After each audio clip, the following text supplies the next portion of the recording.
Capital Sonoro. Capital Político.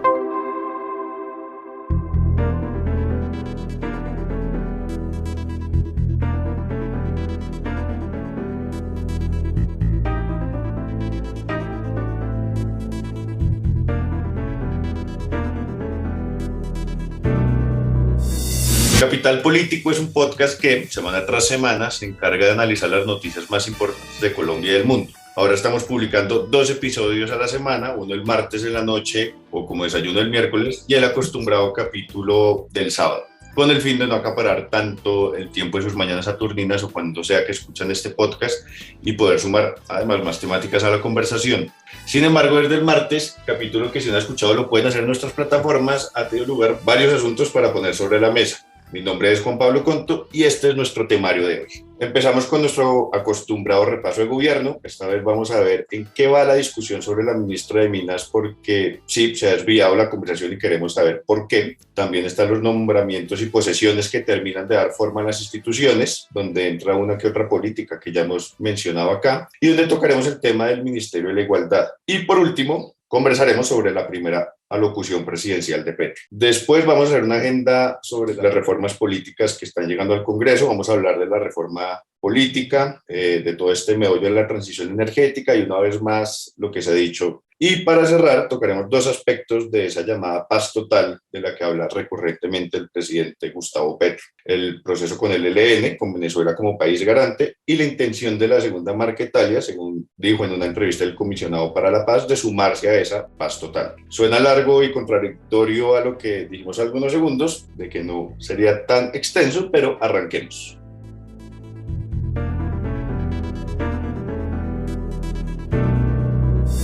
Para entender cuáles han sido los últimos movimientos del gobierno Petro, nos acompaña nuestra panelista Claudia Ospina, politóloga, editora digital de Mesa Capital y creadora de contenido. Claudia, bienvenida a Capital Político. Hola Juan Pablo, ¿cómo vas? Claudia, arranquemos este repaso por uno de los asuntos más sonados en estos días y son las salidas en falso de la ministra de Minas y Energía, Irene Vélez. ¿Qué está pasando? ¿Por qué se está concentrando el debate aquí? Desde el principio, cuando ella llegó, hubo muchos peros sobre su nombramiento porque la gente siente que no es la persona idónea para el cargo. Se volvió un tema ya de los medios querer acaparar cualquier cosa que ella haga y ponerla como el foco de opinión. Pero las salidas, aunque pueden llegar a ser en falso, me parece que todavía no son lo suficientemente graves, entre comillas, como para pedir una renuncia a una persona que lleva pues un mes y algunos días en su cargo.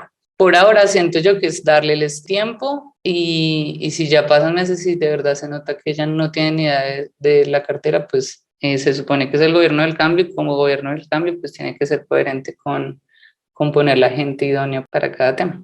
Cabe como preguntarse alrededor también de esta perspectiva el papel que están jugando los medios o la oposición con respecto al papel de la ministra. La verdad no lo siento como que sea un ataque hacia ella solamente por ser mujer. Sí puede ser un factor y de hecho cuando pasó el tema con la rueda de prensa y ese periodista que después se conoce el audio que le dice como ay mamita, no sé qué, o sea ese lenguaje que seguro no usaría con un hombre, pero ese bullying mediático se ha venido viviendo en este país y en los medios y en las redes sociales, no solamente con mujeres, porque nos caiga bien o mal Iván Duque, era el meme para mucha gente. El presidente Petro salió en su defensa, pero ¿qué significa para el gobierno estar detrás de estas polémicas sin que se logre poner en agenda el tema de fondo, pues que en este caso es el de la transición energética? Es muy complicado además porque no solo ha pasado con ella. El gobierno lleva un mes y una semana y lleva muchos nombramientos y personas que se vuelven polémicas y eso opaca mucho lo que el gobierno puede llegar a estar haciendo en sí. Entonces, por eso también uno ve que mucha prensa y muchas personas de la opinión pública dicen como no entendemos este gobierno para dónde va, qué quiere, qué va a hacer, cuál es el rumbo que nos está marcando. Y es porque el día a día se centra más en las polémicas de sus nombramientos y en cosas que, tal cual tú lo dices, no van en el fondo del tema, sino que se vuelven como pajaritos ahí, distractores. Llegó además una demanda en la que se pide declarar como nulo el nombramiento de la ministra. Pues en esta se dice que como Petro no podía posicionarse ante el Congreso, sino que debió hacerlo ante la Corte Suprema, su posición es nula y por lo tanto también sus nombramientos. ¿Puede realmente prosperar esta demanda? No, no, la verdad no lo creo mucho. Nosotros somos un país de, ¿cómo se dice? Leguleyos, entonces todas las leyes tienen interpretaciones, todos tienen una versión de lo que sucede y lo que no. En este momento, pues el Consejo de Estado es el que va a analizar qué tan lejos se puede llegar con esto, pero la verdad no creo que vaya a prosperar, pero no creo que suceda. En estos días asumieron Gustavo Adolfo Marulanda en el Instituto Geográfico Agustín Codazzi, Cielo Rusinque en Prosperidad Social, Clemencia Carabalí en Equidad de la Mujer, Beatriz Urlinola en el DANE, Francisco Chica en el Banco Agrario, Andrés Elías Molano en el ICFES y Concepción Baracaldo en Bienestar Familiar. ¿Qué falta por nombrar? Hay uno que falta, que es la Aerocivil, que la que suena es Adriana Ramírez. Tal cual ella, como la que se nombró en el ICBF y en Prosperidad Social, pues son nombramientos que han sido polémicos en el caso de Prosperidad Social por todo el tema de Francia Márquez, de si se va a volver o no Ministerio de la Igualdad. Y Cielo, pues es una persona que ha tenido como muchas peleas con mucha gente. La del ICBF también porque pues, no tiene experiencia en ningún tema sobre niñez y pues la gente está esperando poner una persona muy preparada, pero pues bueno, esperamos también cómo le va. Y en Aerocivil pues se está escuchando el nombre de Adriana Ramírez, pero vuelve a ser polémico primero porque hay gente que dice que ella es una cuota del Partido Conservador y porque al final del gobierno de Iván Duque, el que estaba en esa entidad era un señor que se llama Jair Orlando Fajardo y él fue declarado insubsistente porque había unos retrasos en unos contratos y pues en toda la investigación pues a él lo declararon insubsistente. Y Adriana es la persona que más cercana a ese director, entonces también sienten que si ya fallaba con el anterior, ¿por qué poner a una persona tan cercana al equipo de él? Pero pues es un nombramiento que todavía en este momento solo es la persona que suena para ese cargo. Petro descartó que Prosperidad Social se vaya a convertir en el Ministerio de la Igualdad, pero ¿en qué va el Ministerio de la Igualdad? Para la gente que escucha, pues hacer ministerio no es como que yo diga, ay, voy a hacer un ministerio y ya mañana va a estar, porque esto no es tan fácil. Implica sacar presupuesto, ver cuánto presupuesto de verdad se necesita para ese ministerio y de dónde va a salir. Y en este momento estamos pues en una adaptación muy rápida de tratar de ver con lo poco que quedó del gobierno anterior qué se va a hacer. Pero pues ya el proceso del ministerio pues toca ir viendo cómo sale en la marcha. Quisiera que nos centráramos en un caso que usted ya conversó con Santiago y es el de Cielo Rusinque. Y entra aquí el caso pues, del profesor Sanabria, que ya se conversó en Capital Político y a quien le archivaron el caso por caducidad, no por falta de pruebas.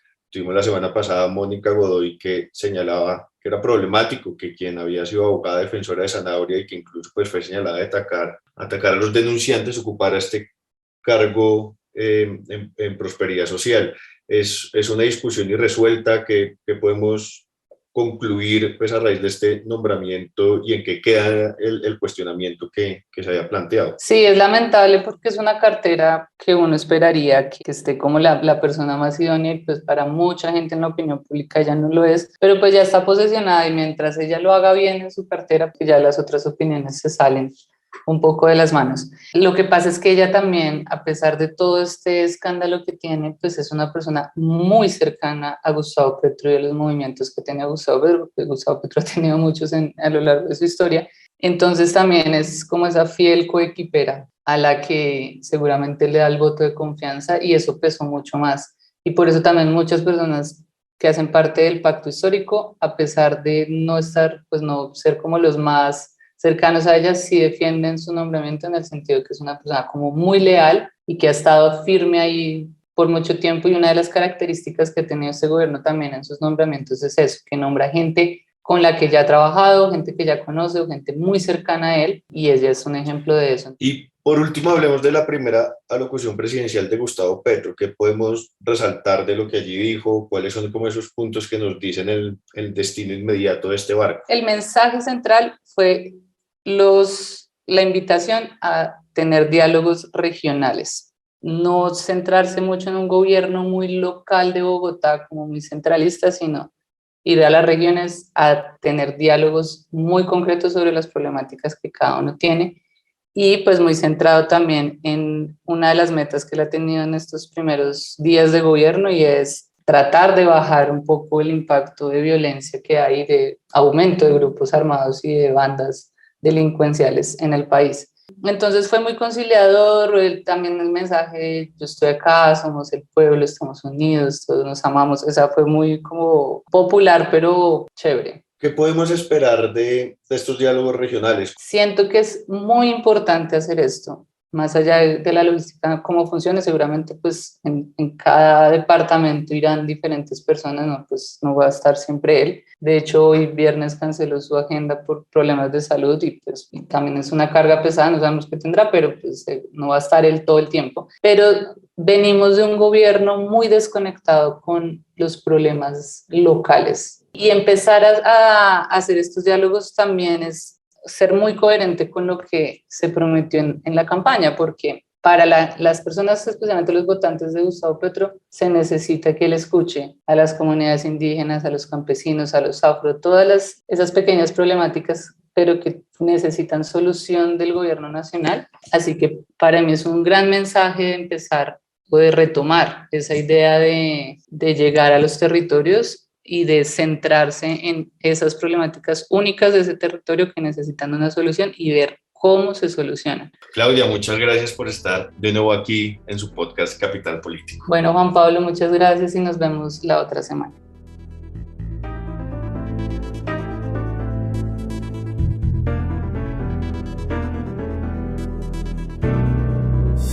Seguimos con nuestro temario y vamos a hablar de las reformas. Y vamos a empezar con la transición energética, un debate que ha pasado a un segundo plano por las noticias alrededor de la ministra Irene Vélez. Y para esto nos acompaña Emma Ávila Garavito, directora ejecutiva de la Corporación de ESH Consultores, que trabaja alrededor de la formulación y evaluación de proyectos de desarrollo y docente de la Universidad Santo Tomás de Colombia. Emma, ¿cómo está? Hola, muy bien. Muchas gracias por la invitación. Emma, más allá de las noticias que han rodeado por estos días a la ministra de Minas y Energía, ¿cuál es el debate que se está dando alrededor de la transición energética? Bueno, el debate a nivel global es sobre la adaptación al cambio climático. Realmente en este momento, si detuviéramos todas las industrias del mundo, ya no podemos detener el cambio climático y el impacto que eso está generando. El debate es ese, básicamente debemos adaptarnos al cambio climático y esa adaptación tiene que pensarse desde la transición energética. ¿Cómo se aterriza esto, digamos, en las propuestas del gobierno Petro? La ministra en algún momento trajo a colación la palabra de crecimiento, una teoría pues, de la economía ecológica que ya tiene varios años encima, pero ¿qué es exactamente lo que se está proponiendo ahí? Son dos cosas distintas, ¿no? El de crecimiento, por una parte, es digamos, es un cambio de lógica de pensar la economía que ha estado basada siempre en el crecimiento y en la reproducción del capital. Lo que se pretende con el de crecimiento es salir de esa lógica y claramente está más ligado a las acciones locales, a la autogestión, a la solidaridad, a la economía solidaria. Es volver, digamos, de esa economía global, pensarse más desde lo local y en eso creo que en América Latina y en Colombia particularmente tenemos muchas experiencias y tenemos todo el potencial para hacer, para profundizar desde nuestros pueblos originarios el intercambio, para volver a poner en el centro la naturaleza, etc. Digamos, en coherencia con el discurso y con las propuestas del presidente Petro y de Francia Márquez también, lo que sale a decir la ministra pues está en toda la coherencia, porque lo que se dice es, bueno, si vamos a pensar otro modelo, no podemos seguir pensando bajo el extractivismo y con la dependencia energética que tenemos actualmente frente a la explotación de petróleo. Y particularmente algo fundamental y es no hacer fracking en Colombia, que esa fue una de las banderas fuertes del gobierno en su política ambiental y creo que lo que están haciendo ahorita es cumplir frente a eso. ¿Qué hay detractores? Claramente, pues sabemos que el país votó la mitad por Gustavo Petro, un poco más de la mitad por Gustavo Petro, pero pues que hay un país que muchas personas no comparten estos postulados y por supuesto sabemos que detrás de estas políticas hay unos intereses particulares de multinacionales, de mineros que pues quieren seguir en ese modelo de explotación. ¿Cuáles son los retos a cumplir por parte del gobierno Petro? Hay varios retos porque realmente se debe garantizar la seguridad energética si se quiere dentro del país. Hay un reto importantísimo y es lograr decirle a la gente que el cambio es necesario. Digamos que eso también requiere cierta pedagogía, si se quiere, requiere que la ministra pues lo exprese de una forma más, digamos, más acertada y requiere que todos nos pongamos como en la misma sintonía. Eso es un primer reto pedagógico para evitar que haya tanta oposición, si se quiere, una oposición ciega, una oposición ignorante frente a lo que está pasando. Garantizar también el desincentivar el consumo de combustibles derivados de la minería energética, de la minería fuerte, como lo que está pasando con el tema de la gasolina, y buscar ese cambio de paradigma garantizando también que Ecopetrol no deje de producir. Es una disyuntiva fuerte porque realmente nosotros dependemos en buena medida, por ejemplo, del carbón.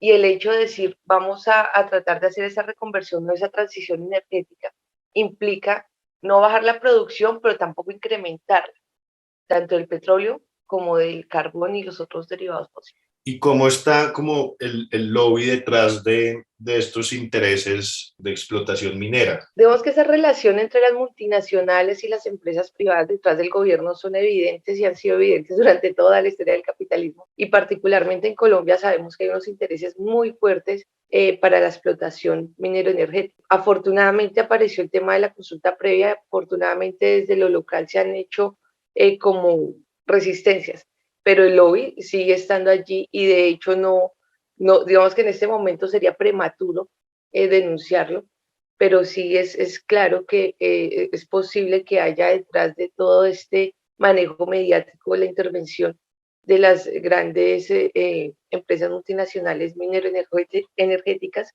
que se ven afectadas por esta transición energética. Pues Emma, muchísimas gracias por aceptar la invitación a Capital Político y espero que no sea la última vez. Yo también espero lo mismo. Muchas gracias a ustedes por la invitación y qué bueno que se esté debatiendo esto.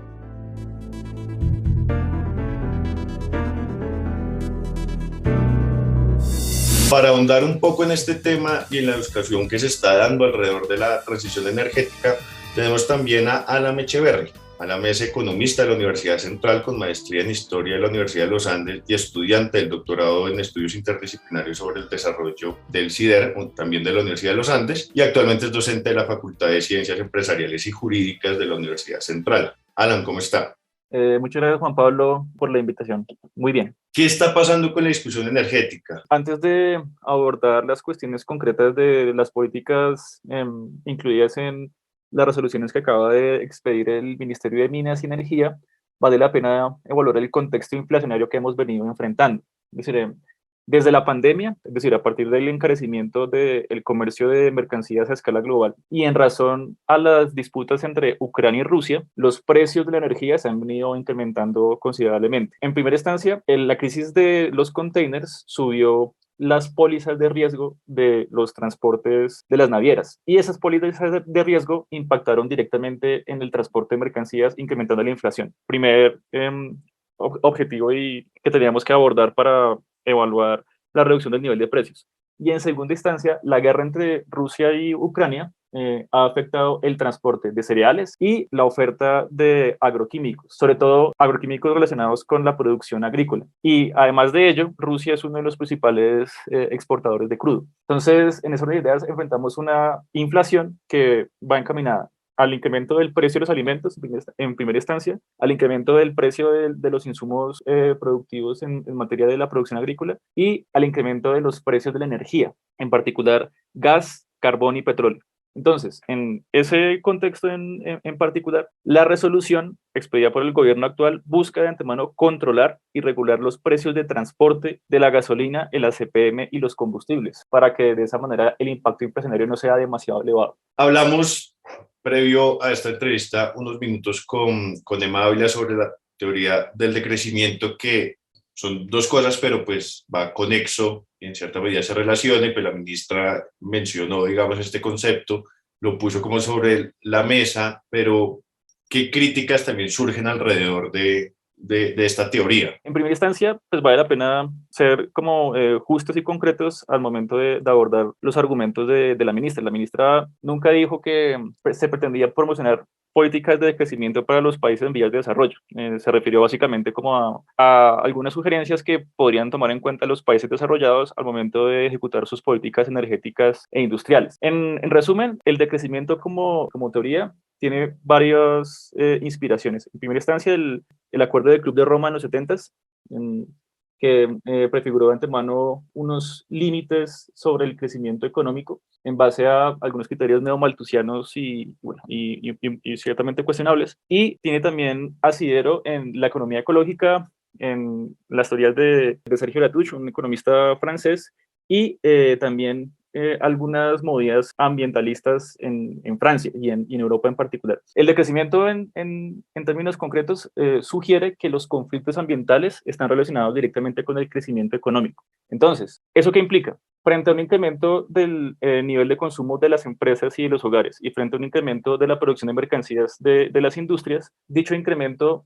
presiona de antemano el surgimiento de conflictos ambientales y la destrucción de ecosistemas, generando de antemano una erosión en el patrimonio natural de la humanidad y de las generaciones venideras. El problema con el decrecimiento no es el diagnóstico, sino las propuestas de solución a este ejercicio de devastación ambiental. No se trata de negar de ninguna manera el cambio climático, no se trata de negar de ninguna manera los conflictos ambientales generados por el capitalismo. Se trata de abordar directamente si las soluciones que propone el decrecimiento son válidas o no para las necesidades sociales de hoy en día. Los teóricos del decrecimiento, por ejemplo, suponen que en primera instancia los ecosistemas deberían ser respetados en su valor intrínseco y no necesariamente en la función que de alguna manera u otra podrían prever a la humanidad. En castellano, colocarlo en términos muy concretos, los humedales, por poner un ejemplo, podrían ser, digámoslo así, protegidos, no en términos de un valor intrínseco de su, no sé, simbolismo natural o algo así, sino en frente a las funciones que ofrece a la gente de a pie, ¿sí? Es decir, vale la pena proteger la reserva Van der Hamen, no necesariamente porque la reserva genere, digámoslo así, un valor intrínseco en sí mismo, sino porque si se cementa la reserva Van der Hamen, entonces un montón de barrios en Suba se van a inundar, ¿sí? Y un montón de actividades productivas van a enfrentar dificultades en relación a los problemas ambientales que surjan a partir de la eliminación de la absorción de aguas lluvias que pueda generar el humedal. Es decir, hay un uso particular que de alguna manera u otra detenta el humedal para las cuestiones humanas y no para salvaguardar un derecho natural en sí mismo que termina siendo reaccionario en muchas ocasiones, sin conocimiento de causa. Y por último, hay una cuestión particular del decrecimiento que es criticable y tiene que ver con su visión en torno al desarrollo y al uso de la tecnología. Para los decrecentistas en particular, las tecnologías desarrolladas por los capitales más avanzados muchas veces van en contra de las formas de gestión ambiental de las pequeñas comunidades, ¿vale? Entonces, la pregunta sería la siguiente. Frente a un incremento mundial de la inflación, frente a un incremento mundial del precio de los alimentos, frente a un incremento mundial del precio de los insumos a partir de la guerra entre Ucrania y Rusia y a partir de las consecuencias no previstas de la pandemia, la gestión de los problemas ambientales no debe ser resuelta en la escala local, en la escala inmediatamente local. Y el decrecentismo muchas veces cae en eso, cae en prefigurar formas de gestión de los conflictos ambientales mediante la democracia local sin analizar de antemano cuáles serían los impactos ambientales a escala global. Y por tanto, vale la pena evaluar el uso de tecnologías modernas, ¿sí?, para efectuar la transición energética a gran escala. No solo por medio de la producción de energía por medio de vías eólicas, geotérmicas, sino también incluso la energía nuclear. Claro, esto suena anatema para muchas personas, pero en esas ideas los riesgos del cambio climático requieren soluciones tecnológicas a mediano y largo plazo, que prefiguren la producción de energía limpia a escala, ¿sí? A gran escala, para que de esta manera los problemas ambientales no sean abordados únicamente exclusivamente desde la pequeña escala local, desde la gestión de las comunidades, que si bien es importante, no alcanza a enfrentar directamente las dificultades globales del cambio climático. Perfecto, haciendo a la hincapié en eso último que mencionaba, como cuáles entonces son, y llevando, pues porque obviamente el decrecimiento ocupa un rango mucho más amplio pero aterrizándolo a este objetivo de transición energética, ¿como qué opciones se plantea para el gobierno Petro lograr lo que propuso en campaña? Siendo como honestos con el margen fiscal de maniobra que enfrenta el actual gobierno, por desgracia, este gobierno en particular, y habría podido ser también lo mismo para cualquier otro, enfrenta serias dificultades fiscales. Por eso la reforma tributaria apuntaba básicamente a recaudar 25 billones de pesos en el 2023 y un margen entre 25 y 50 billones en razón a las políticas de anti-evasión fiscal. Claro, pues esperaríamos que ojalá el gobierno logre recaudar este monto. Entonces, ¿cuál es el inconveniente en este caso? La transición energética es urgente, ¿sí? Y de hecho, este plan a mediano y largo plazo no se lo inventó Petro, sino viene básicamente de las sugerencias de las entidades multilaterales. ¿A qué me refiero con esto? La producción de energía en Colombia es una producción relativamente limpia, es decir, está supeditada básicamente a la producción de kilovatios hora en manos de las hidroeléctricas. ¿Cuál es la cuestión en este caso? Frente a un incremento de la temperatura global a partir de los efectos de cambio climático, los embalses pueden llegar a resecarse en el mediano y en el largo plazo, lo que sugeriría de antemano una posibilidad muy latente de crisis energética que podríamos de alguna manera u otra enfrentar no sé, en el cabo de 6, 7, 8 años o incluso menos. Entonces, por esa razón, la transición se necesita para evitar una crisis energética a raíz del modelo energético colombiano, pues que está descansando básicamente en hidrocarburos y en hidroeléctricas. El problema del asunto frente a la transición energética, que si bien es urgente, es nuevamente un problema de escala. ¿Cuál sería, en este caso, la prerrogativa del gobierno en materia de la producción de energías limpias? Me imagino que esa prerrogativa se encaminaría a la producción de energía eólica, energía geotérmica, pero ¿cuál sería la escala en materia de la producción de kilovatios hora de este tipo de energía? ¿Y para qué tipo de usos? ¿Para fortalecer un incipiente sector industrial? ¿Para fortalecer de antemano la producción agrícola que pueda derivarse a partir de la instauración de programas de reforma rural integral y de generación de nuevas formas de asociatividad para incrementar la producción? Eso es lo que no está claro, eso no está claro, pese a las dificultades fiscales que pueda enfrentar el gobierno. Pues muchísimas gracias por aceptar la invitación a Capital Político y seguiremos conversando en una próxima ocasión. Muchas gracias Juan Pablo, Sian y Santiago por la invitación y pues quedo pendiente de cualquier tipo de invitación futura.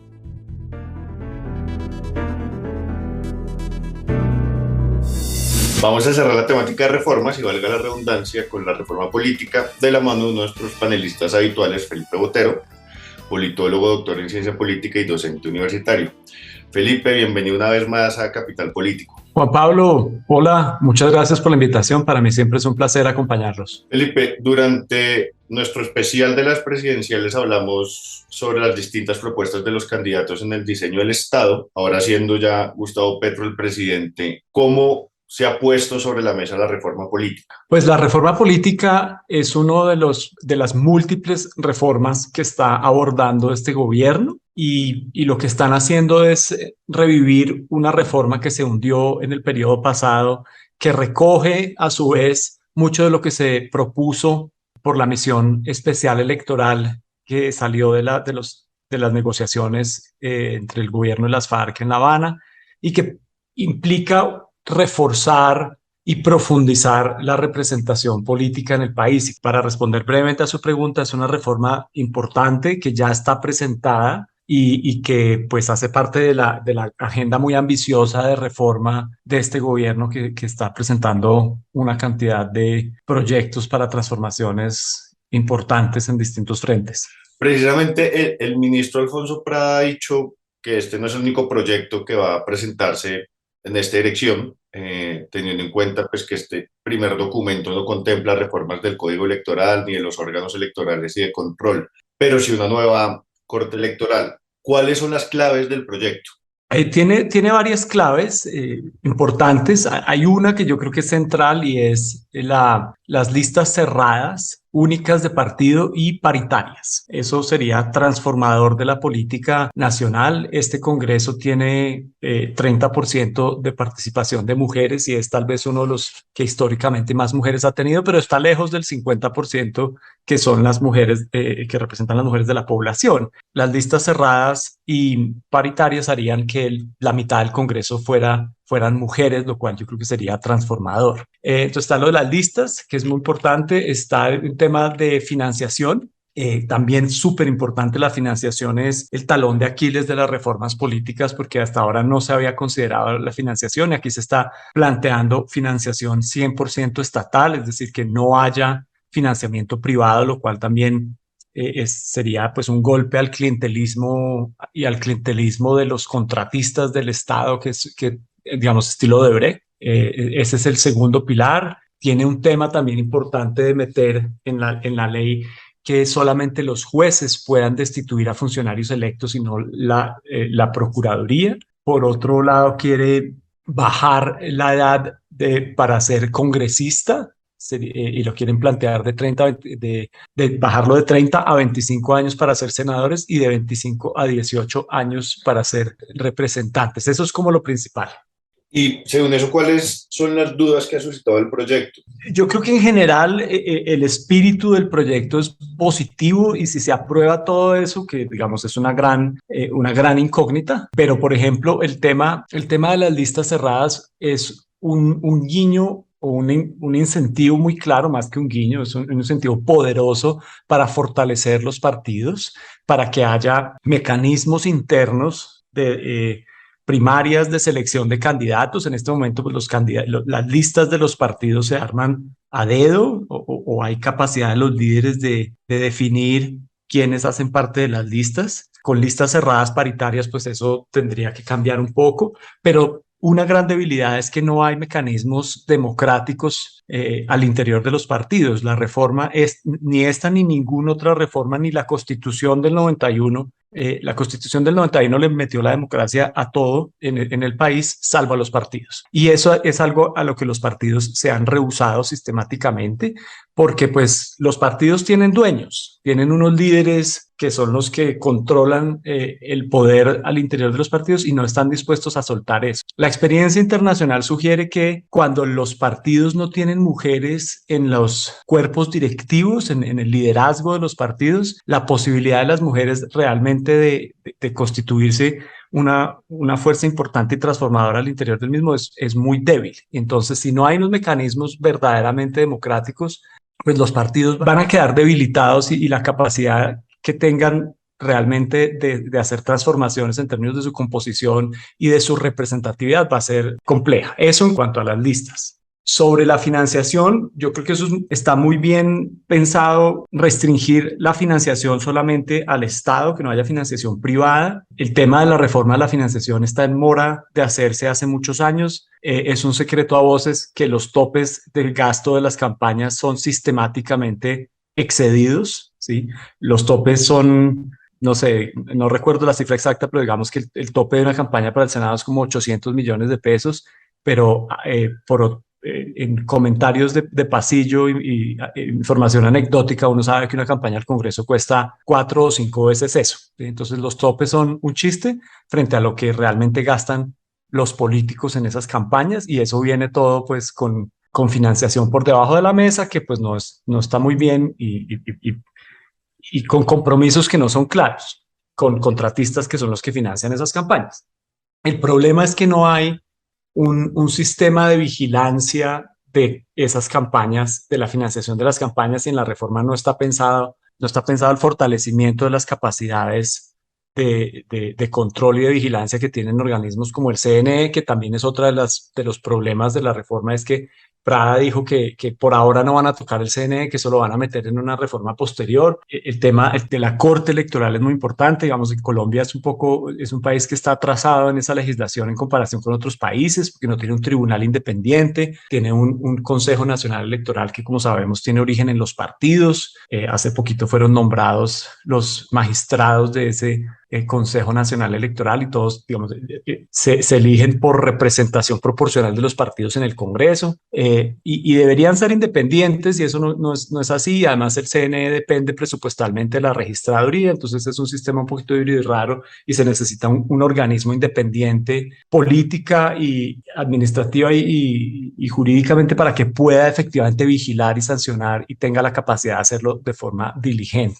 Eso no está contemplado, entonces es una debilidad. Esos son como los más importantes. El tema de la edad de los congresistas y hacer que las personas más jóvenes puedan ser congresistas es un tema debatible. Digamos, eso pues puede sonar como una propuesta para involucrar a los jóvenes en la política, hacerlos interesarse más en la democracia y eso pues está bien. Por otro lado, un argumento en contra sería que de todas formas es importante que las personas cuenten con experiencia cuando se trata de diseñar el ordenamiento jurídico del país y entonces pues ahí personas con 18 años pues habría que ver, bueno, no sé, digamos, hay gente con 18 años muy madura y hay gente con 50 muy madura, pero el punto es si tienen las capacidades. Bueno, digamos, esa es como parte de la discusión. Yo no quiero tomar partido, pero pues veo que hay puntos a favor y en contra.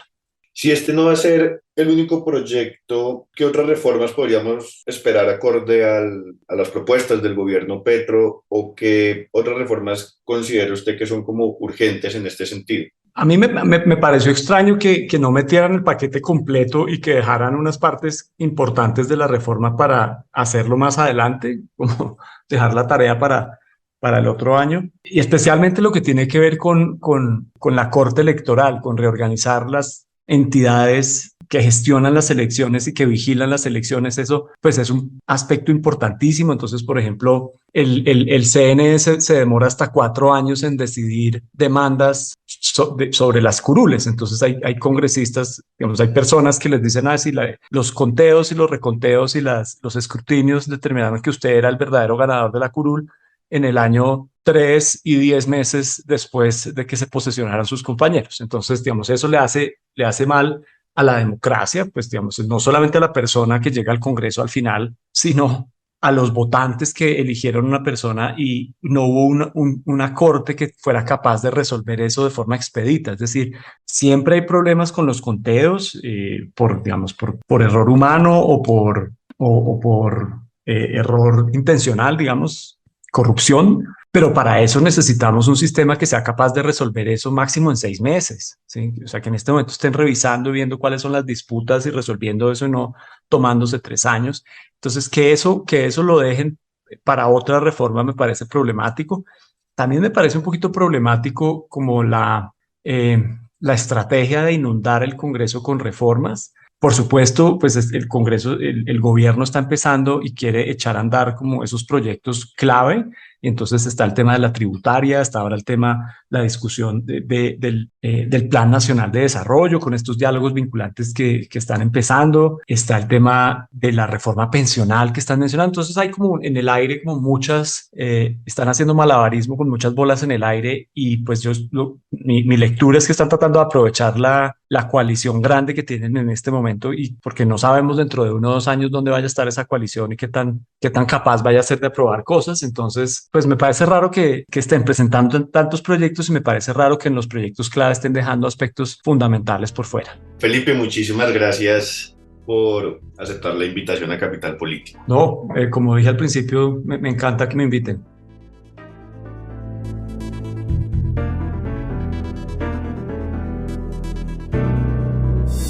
Y cerramos nuestro temario con la paz completa.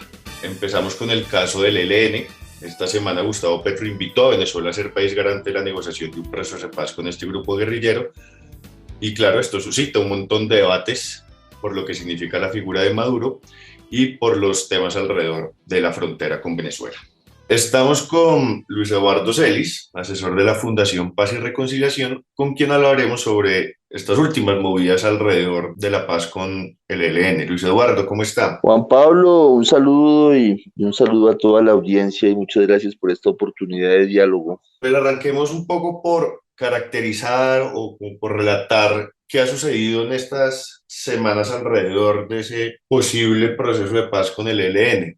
Se perdieron los 4 años, desafortunadamente, del gobierno del presidente Iván Duque, donde no hubo ningún avance, sino más bien una crispación y un crecimiento del ELN territorialmente y en su fuerza. Y lo que ha habido en las últimas semanas es el retomar nuevamente una senda de diálogo y negociaciones, que es la única alternativa viable para resolver este conflicto con la última de las organizaciones rebeldes de nuestro viejo alzamiento armado. O sea, todas las organizaciones han concurrido a acuerdos de paz, desde el M-19, donde proviene nuestro presidente Gustavo Petro, hasta el último acuerdo del 2016 con las FARC. Entonces, lo que ha pasado es volver a retomar esa senda de diálogo, de un proceso de diálogo y negociaciones. ¿Bajo qué elementos se retoma ese diálogo? Es decir, ¿qué ha cambiado habiendo pasado, digamos, esos 4 años donde usted dice, pues, se frena cualquier tipo, pues, de proceso con el ELN? ¿Qué ha cambiado desde ese entonces y qué está pasando ahorita y qué retos, digamos, particulares hay que asumir en este contexto particular? Bueno, lo primero que ha pasado es que el gobierno colombiano, con el liderazgo del canciller Álvaro Leiva, ha retomado un camino de respeto con Cuba, porque Cuba lo que ha hecho es ayudarnos. Entonces, el primer punto fue retomar ese camino de respeto con Cuba, de agradecer todo su trabajo, de excusarnos, porque con la presencia de la Delegación de Diálogo del ELN en Cuba, la administración Trump tuvo la excusa para incluirlos en esa lista que ellos organizan de organizaciones que patrocinan el terrorismo, que lo apoyan, lo cual es una cosa totalmente injusta. Entonces, eso fue lo primero que pasó. Lo segundo que pasó fue que en esa delegación de el canciller Leiva, el alto comisionado Danilo Rueda y con el acompañamiento del senador Iván Cepeda, junto a Naciones Unidas y la Iglesia, hubo esa visita del 11 y 12 de agosto, en la cual se hace, digámoslo, el reconocimiento a todo el trabajo de Cuba y se restablece un diálogo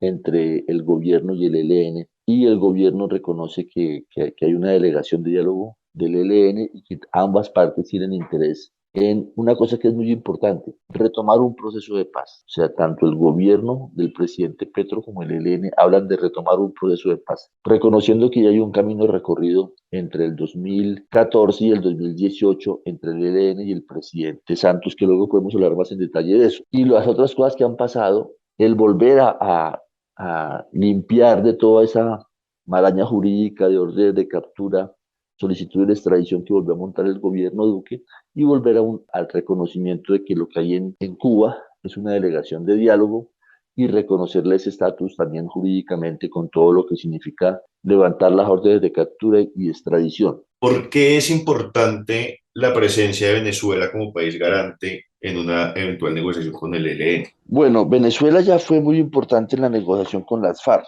Entonces hay ya un antecedente de un involucramiento de Venezuela. Recordar que la primera vez que el ELN se sentó a un esfuerzo de diálogo fue en Venezuela, durante el gobierno del presidente Gaviria en 1991. Y así podríamos enumerar muchos hechos de cómo el involucramiento de Venezuela para este esfuerzo de paz es de vieja data. Yo recordaba en estos días en una columna que escribí para el portal de Pares que el presidente Carlos Andrés Pérez le aportó al M-19, que hizo la paz, unos cuantos cientos miles de bolívares para unos avisos publicitarios. En eso lo utilizó el M-19 ya en La Paz, o sea, marzo del 90, para anunciar su propósito de este esfuerzo de paz, ¿cierto? O sea, que es un viejo involucramiento de Venezuela. Ahora, en relación con el ELN, todos sabemos que el conflicto colombiano se ha ampliado hacia Venezuela, sino que ya la guerrilla colombiana y en particular el ELN estaban instalados en territorio venezolano desde principios de los años 80. O sea, así como Colombia ha perdido el control de su territorio, igualmente Venezuela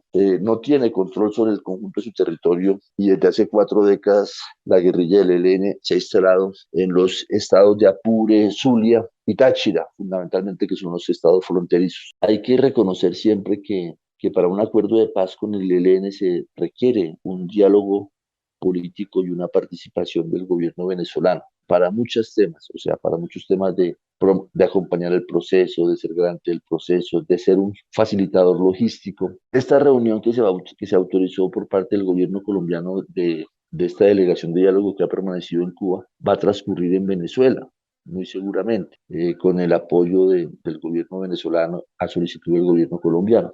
Entonces, todo este conjunto de hechos es lo que hacen que Venezuela sea un socio para la paz. Y por último, digámoslo, insistir en que Venezuela y los gobiernos venezolanos siempre han apostado al esfuerzo de paz y nunca han apostado al esfuerzo de acrecentar la guerra. O sea, no hay evidencia de que los gobiernos venezolanos hayan apostado por incrementar este conflicto. Lo que sí es cierto es que los gobiernos venezolanos han tenido que convivir con la guerrilla colombiana porque tampoco han tenido la capacidad ni de sacarlos en los años 90 y luego los han reconocido como un actor con el cual la única perspectiva es una solución negociada. ¿Cómo está o cuál es el contexto actual de esa frontera con Venezuela? Bueno, lo que ha pasado con esta política de cerco diplomático y de ruptura de relaciones que lideró el presidente Iván Duque, pues es el fortalecimiento de los actores armados ilegales en la frontera. O sea, hoy la frontera, y eso debe cambiar en los próximos meses y años, tiene un fortalecimiento de las estructuras ilegales y fundamentalmente del ELN. O sea, el ELN se ha fortalecido en la zona de frontera. El ELN tiene hoy más presencia de efectivos, de combatientes, de redes que controlan la frontera y controlan dinámicas de la economía en ese marco de esa política de cierre de fronteras,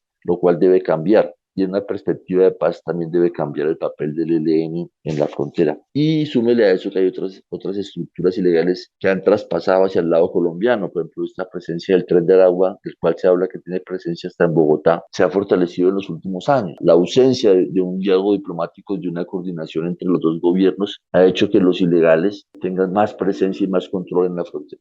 ¿Cómo ve usted como este proceso de la llamada paz total? Bueno, la política de paz total que ha formulado este gobierno tiene el sentido de superar todas las violencias organizadas, que su objetivo está en decir, este gobierno va a superar todas las violencias organizadas y para hacer eso asume que tiene como prioridad construir Estado de Derecho en todo el territorio. O sea, la política de paz total se fundamenta en reconocer que esos actores armados que hacen violencia organizada afectan los derechos de las comunidades, que no hay un Estado que funcione correctamente en esos territorios que pueden ser cerca de 200 municipios y que lo que hay que hacer ahí es construir un Estado de Derecho que funcione. Pero para poder hacer eso hay que lograr superar toda la violencia organizada. Entonces, eso tiene dos caminos. El camino de la negociación política global con el ELN y el camino de negociar los sometimientos con las mafias y con los disidentes de las FARC. O sea, reconocemos que hay un universo variado de organizaciones armadas que ejercen violencia. El CICR en su informe del 2021 hablaba de 5 conflictos y diferenciaba la participación de los diversos actores en esos conflictos. Entonces, la política de paz total reconoce que esos grupos ejercen control sobre los territorios, ejercen control sobre las comunidades, que el Estado no ha podido derrotarlos y que manteniendo una política de seguridad también ofrece una política de paz y de sometimiento. Entonces, yo creo que en esas variables de territorio, construcción de Estado de Derecho, reconocimiento de los conflictos que hay en los territorios que deben ser solucionados mediante vías de diálogo, de negociaciones, de concertación con las sociedades regionales que han sufrido tanto este conflicto, es que se enmarca la política de paz total. Yo creo que es una formulación abarcadora, con una comprensión del enorme reto que existe, recogiendo la experiencia que hemos acumulado como país, pero también haciendo énfasis en participación y en transformaciones. O sea, no. Y sobre todo, claro, y en el trasfondo de todo esto está el reto de superar el narcotráfico, porque si nosotros no logramos hacer cambios en toda esta dinámica de narcotráfico, pues vamos a tener una recurrencia del conflicto. ¿Qué quedó o cuál es el andamiaje que queda de esa conversación con el gobierno Santos que se retoma ahorita? ¿Se empieza a recuperar eso y cuáles son como los elementos a los que se agarra ahorita pues el ELN y el gobierno para reactivar esta conversación? Bueno, esa es una muy buena pregunta, Juan Pablo.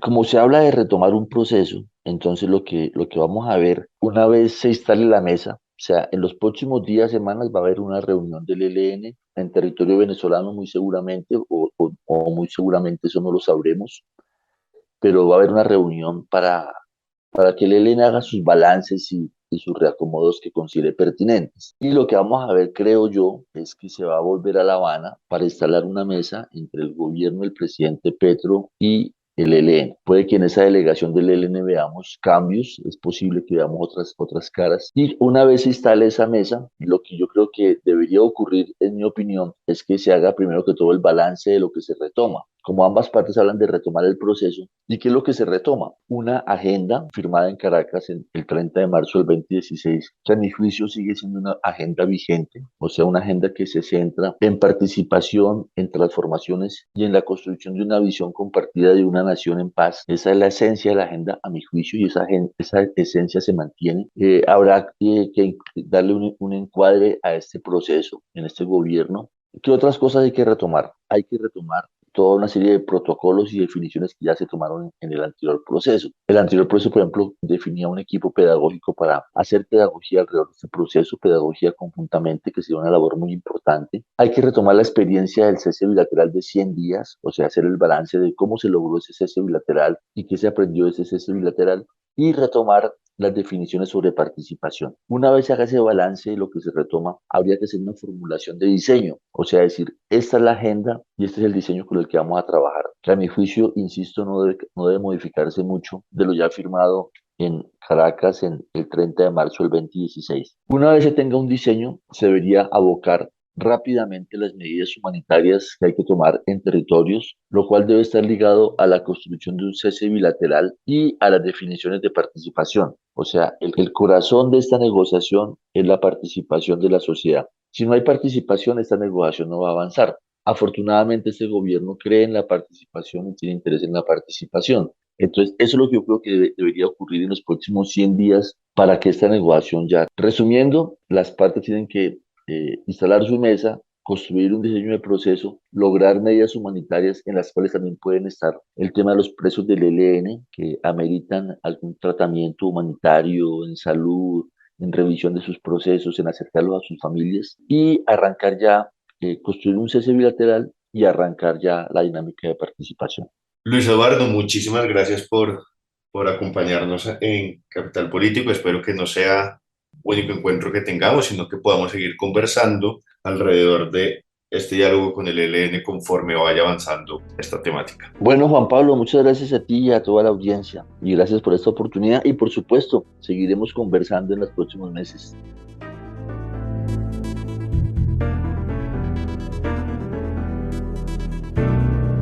Para complementar este tema, vamos ahora a hablar con Carlos Arturo Velandia, investigador y consultor sobre paz y conflicto y ex miembro del Comando Central del ELN. Carlos, bienvenido a Capital Político. Muy buenas noches, gracias por invitarme a este espacio de reflexión y de análisis. ¿Cuál es el presente del ELN? ¿Cómo llega este grupo luego del gobierno Duque? Son una condición un poco ambivalente. Apariencia llega bastante fortalecido porque ha crecido, se ha expandido a otros territorios, pero al mismo tiempo llega con una situación, una carga interna sin resolver bastante grande, toda vez que, dicho de una manera coloquial, cuando el ELN se sabía todas las respuestas, les cambiaron las preguntas. Me refiero a que el país ha cambiado dramáticamente y el ELN no tiene en ese momento línea para poder hacer una interpretación adecuada y tener un comportamiento adecuado frente a este gobierno. Ha tenido siempre una línea para confrontar a la oligarquía, para confrontar el régimen burgués, ¿sí? Pero este no es el caso. Este es un gobierno de estirpe popular, de izquierdas, con un programa democrático y de gran apertura hacia las reformas y al progreso, de tal forma que no se le puede tratar como si fuese un gobierno iguales a los que antecedieron en estos 200 años. Entonces yo creo que el ELN deberá internamente hacer una relectura, una reinterpretación de la realidad y adecuar su accionar frente a esta situación. Cuando digo readecuar su accionar es que no puede comportarse como si se tratara de un gobierno oligárquico al cual hay que derrocar. No, antes por el contrario. Creo que el ELN deberá bajar las armas, dejar de hacer un desescalamiento en sus acciones ofensivas y disponerse a través del diálogo y la negociación política, llegar a un acuerdo de final del conflicto armado y al mismo tiempo abrirse a poder impulsar esta participación de la sociedad y esta nueva época de gobierno democrático incluyente. Según eso que menciona, entonces, si hay esa falencia, digamos, que usted menciona dentro de la línea política, ¿cómo va a definir eso el diálogo o el eventual diálogo con el gobierno? El ELN tiene mandato pues, para estar en los diálogos y costar en los diálogos no le cuesta mucho, toda vez que hace parte esto casi que de su genética, al menos desde 1989 el ELN sí, para acá ha estado siempre buscando el diálogo y no le cuesta dialogar con los gobiernos y mucho menos con la sociedad. Pero otra cosa muy distinta es poder llegar a un acuerdo de final del conflicto. Para eso necesita sí, un nuevo mandato, necesita refrescar también sus liderazgos. Acuérdese que hace muy poco tiempo, hace 2 años, hubo un relevo en el mando y hubo un relevo en el mando y ese relevo fue un relevo burocrático en el sentido en que todos los que al irse el primero, el segundo pasó al primer lugar, el tercero al segundo, el cuarto al tercero. Pero fue un movimiento ya que ya estaba preparado, pero no fue producto de un debate político, como se acostumbra siempre a conformar las cúpulas, las dirigencias, es después de un debate político y de fijarse en posiciones y en cierta forma donde se buscan como un equilibrio entre las distintas posiciones y tendencias en una organización política, ¿no?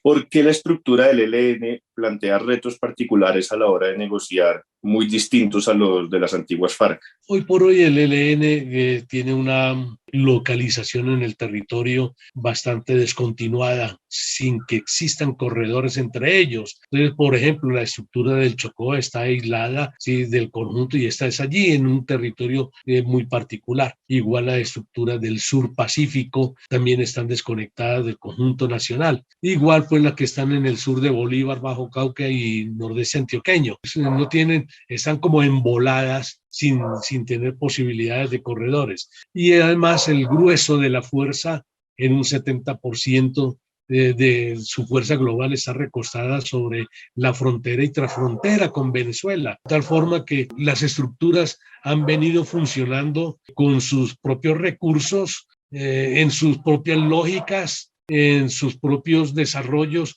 también muy locales, y esto le ha marcado también un carácter a las estructuras, un poco a no tener que depender de los demás. Esto los ha hecho en cierta forma bastante autónomas, pero al mismo tiempo genera dudas que pueda haber una interpretación que el comando central puede interpretar a todas ellas. Yo creo que sí, hay la voluntad y hay la disposición, pero lo que deberá asegurarse en unas negociaciones es que en la delegación o en el equipo negociador del ELN están representadas la totalidad de las estructuras. No puede estar es decir, la gente del Chocó tiene que estar allí, tiene que tener a su representante, igual los del sur, igual los del nordeste antioqueño y Bajo Cauca, igual los que están en Venezuela y los que están en la frontera. Tienen que tener presentes a sus delegados. El ELN ya ha puesto pues algunas condiciones para la negociación con el gobierno, como por ejemplo la necesidad de que las autodefensas gaitanistas también se sienten. ¿Qué podemos decir de estas condiciones y qué reto significa para esa paz total que plantea el presidente Petro? No, yo haría una corrección, Juan Pablo, y es que en estas conversaciones no hay condiciones. Ni el gobierno le ha puesto condiciones al ELN y el ELN mal haría en ponerle condiciones o pretender ponerle condiciones al gobierno. Incluso el planteamiento de paz total sí contiene este elemento de diálogo sí, jurídico, social, con las organizaciones criminales, dentro de ellas lo que se denominan las autodefensas o el Clan del Golfo, los Caparros, los Pachenca o los Rastrosos o de este tipo de denominaciones. Lo que se plantea es que se haga un diálogo simultáneo y el diálogo y la paz total. Eso es una de sus formulaciones. Estos procesos van a discurrir de manera separada, con metodologías propias, con agendas propias, ¿sí? En lugares propios, pero de manera simultánea, con el fin de que un proceso no termine interfiriendo, ¿sí?, la buena marcha de otros procesos. ¿Por qué es importante la presencia de Venezuela como país garante? Es vital. Yo diría que más que importante es vital. Vuelvo y lo repito, el 70% del ELN está en la frontera y en la transfrontera. Sí, Colombia y Venezuela han tenido estos últimos 4 años una situación de pugnacidad, de una no relación o un relacionamiento hostil en el que Colombia asumió un comportamiento de liderar y de adversar al gobierno de Venezuela, el cual allí los venezolanos consideran y estiman mayoritariamente que es su gobierno y que es legítimo. Se está ahora en un nuevo proceso, diría yo, en una nueva era de relacionamiento en el que Venezuela va a cumplir un papel, un rol, no solamente porque se le pida, sino porque de hecho tiene que cumplirlo. Hay que tener en cuenta que la mayor parte de las fuerzas del ELN están allí en este territorio. Entonces, ¿cómo no contar con Venezuela pues para el buen hacer de las paces en Colombia? Yo creo que ha sido acertado el llamado, la invitación que le ha hecho el presidente Petro al advertir esta situación en Venezuela y decirle, dame una mano, ayúdame, ¿sí?, en esta nueva relacionamiento de nuevos, mejores amigos. Sí, debemos ayudarnos y debe haber cooperación para la paz de nuestro país y yo creo que Venezuela la brindará de buena manera. Perfecto, Carlos, pues muchísimas gracias por aceptar la invitación a Capital Político y espero que volvamos a conversar. Con mucho gusto, Juan Pablo, a tu disposición cuando lo requieras. Que estés muy bien y buenas noches.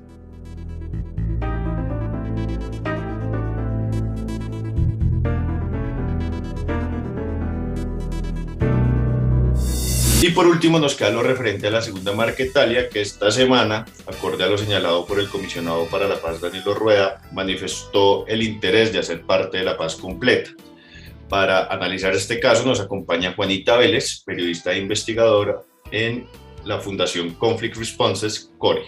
Juanita, ¿cómo está? Hola, buenos días a todos. Muy bien, gracias por la invitación. ¿Cuál es el estado actual denominada Segunda Marquetalia? Pues en este momento tiene algunas, llamémoslo, alianzas de coordinación en algunas regiones del país, como Nariño, por ejemplo. Tiene su fortaleza más grande en Venezuela, muchos de los mandos de la Segunda Marquetalia están allá y pues también como contexto ha salido pues muy golpeada recientemente con golpes como la muerte del Paisa y Romaña y en este momento la figura pues más clave pues es Iván Márquez, que como también sabemos pues se especuló mucho sobre que estaba muerto y pues resultó estar herido, así que pues el estado actual es de alguna manera más por ahora discurso que real poder militar en Colombia, salvo estas coordinaciones que mencionan algunas regiones. ¿Qué podemos decir de la intención de este grupo de hacer parte de esa paz total del presidente Gustavo Petro? Yo creo que lo primero es un poco definir los mecanismos. Por ahora el anuncio de voluntad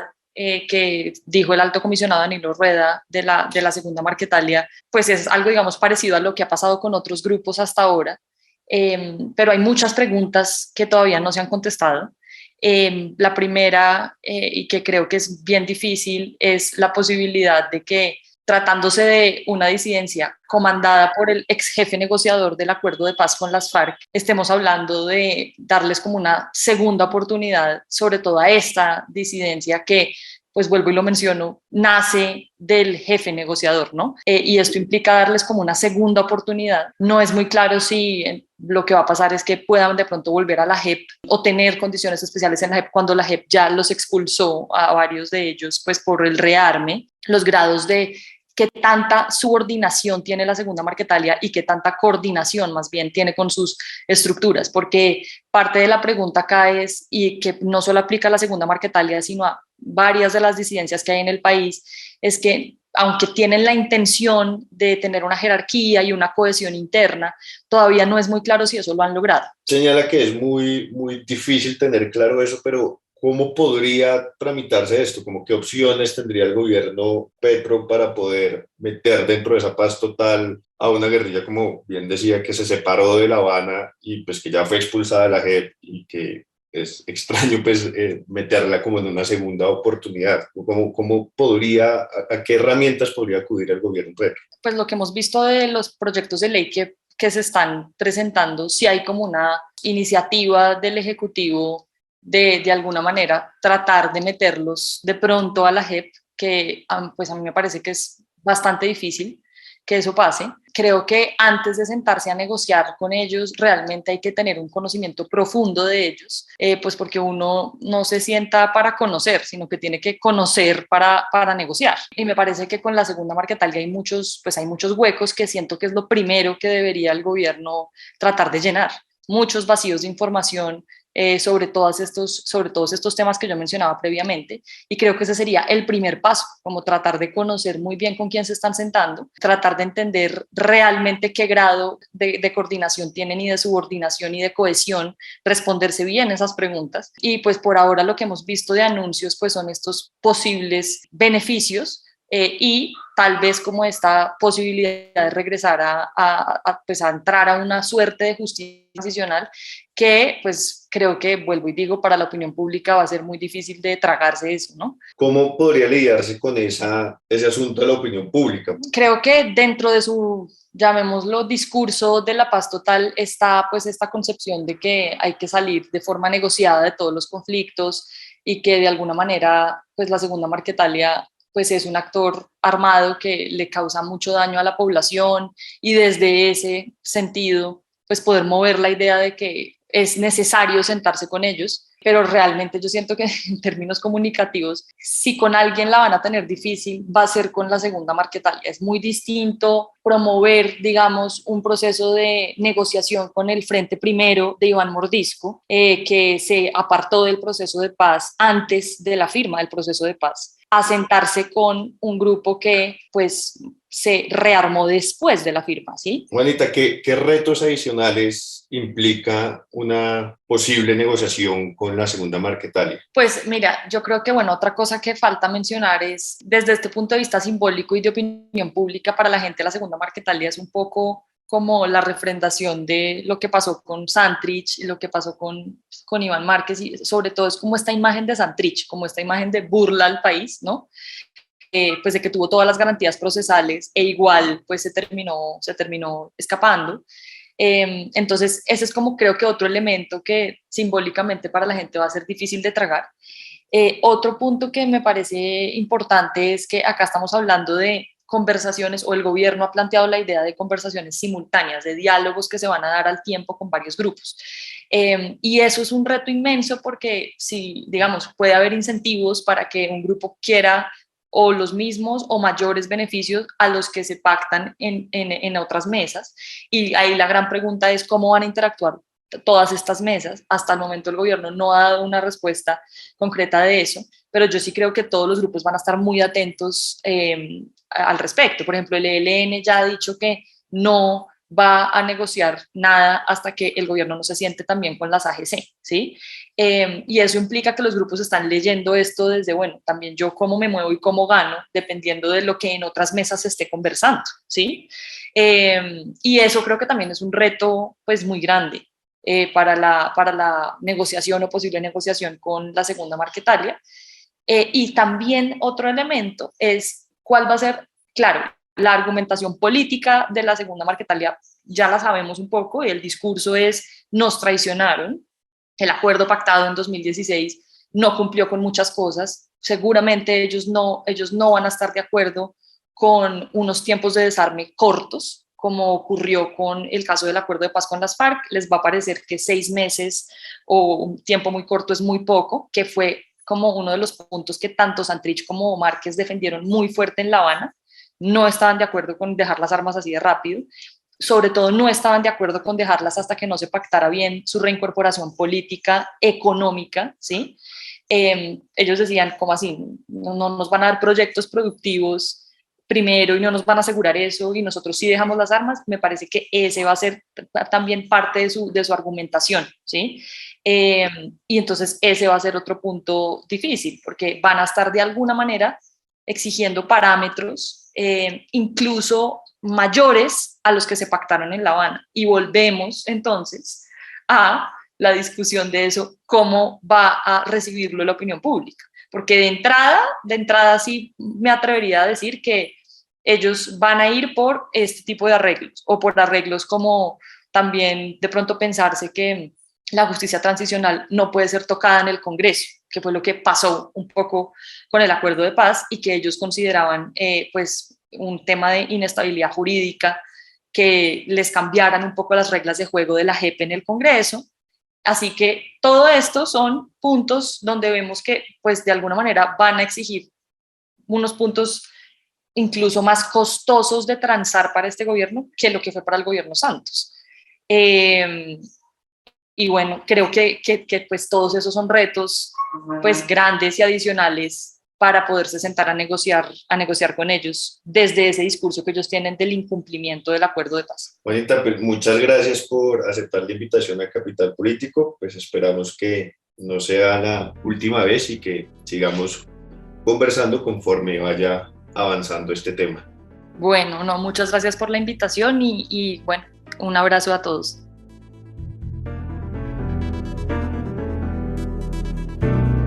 Bueno, hasta aquí nuestro episodio de hoy. Recuerden que Capital Político no sería posible sin la dirección de Santiago Rivas, la edición de Cian González y la producción de María Cuestas. Esto es comunicación pública y por eso no necesitamos financiación, pero sí nos ayuda a que compartan, le cuenten a sus amigas, amigos, contertulios de lo que hablamos y así poder seguir creciendo y acompañándolos. Nos escuchamos el martes con Santiago Rivas de regreso y para que escuchen nuevos episodios de otros shows como De Vital Importancia, Respeto, Bogotá Comensal y Garra. Recuerden que pueden seguirnos en todas las plataformas como Capital Sonoro y contarnos qué les pareció este episodio a través de las redes. Estamos como @canalcapital.